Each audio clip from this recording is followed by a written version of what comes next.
దగ్గర 4 జిల్లాల నుండి పెద్ద ఎత్తున మండల స్థాయి నాయకులు సైతం వచ్చి వాళ్ళ భారతీయ జనతా పార్టీలో చేరుతున్నటువంటి పరిస్థితి. ఎందుకంటే ప్రతి ఒక్కరికి కూడా నమ్మకం,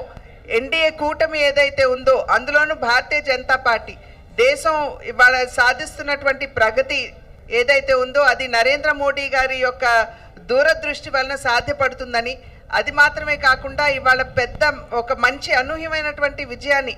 దేశ ప్రజలు తిరిగి 3వసారి ఇవాళ ఎన్డీఏ కూటమికి మాత్రమే కాకుండా భారతీయ జనతా పార్టీని కూడా ఆశీర్వదించారంటే ఇది భారతీయ జనతా పార్టీ నాయకత్వంపై, అదేవిధంగా భారతదేశ